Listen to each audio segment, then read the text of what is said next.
Moskva şаарынан Қазақстанға ишенимдүү кирди чыкты кызматы өз ишин баштады. Биз күн сайын саат 17:00дөн жөнөп кетебиз. Жолго чыгаардын алдында документиңиз кара тизмеде бар жогун текшерип, баарын тактап анан жолго чыгабыз.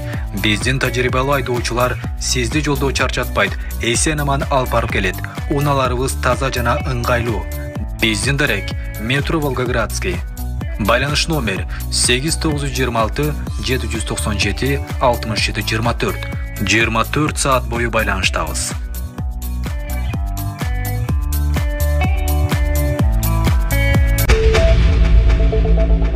Москвада Владимир Путин жарыялаган мобилизация аяктады.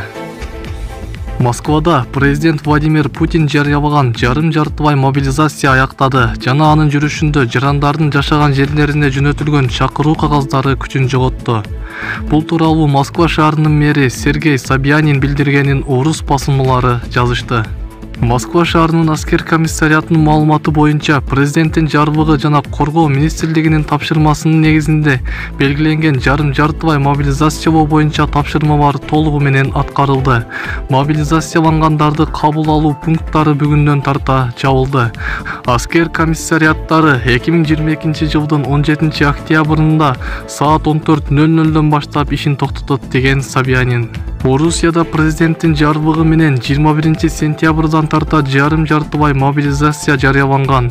Орусиянын коргоо министри Сергей Шойгунун айтымында чакырылгандар атайын даярдыктан өтүп, андан кийин Украинадагы бошотулган аймактарды көзөмөлдөөгө өтүшөт. Мобилизациялоо учурунда жалпысынан 300 000 резервист чакырылды. Бул Орусиянын жалпы мобилизациялык ресурсунун 1%дан ашыгын түзөт. Маалымат булагы Супер Кейди сайты. Акчасын урдаткан карыянын уулу, атамдын абалы жакшы эмес.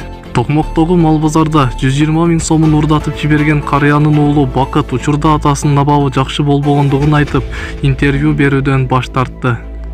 Ошол окуя болгондон кийин атам балама аш кылат элем деп кыйкырып жиберди. Ата, өзүңүздү колго кармаңыз деп жанында тургам. Ошол жерден эл атанын акчасын урдап кетиптир деп акча чогулта башташты. Акча жарым саатка жетпей чогулуп калды. Азыр атамдын абалы жакшы эмес. Ошон үчүн интервью бере албайт. Чогулткан элдин телефон номерлери бар. Баарын ашка чакырдык. Элибизге ыраазычылык билдиребиз, деди уулу. Учурда бул факт Токмок шаарындагы ички иштер бөлүмүндө катталып териштирүү иштери башталды.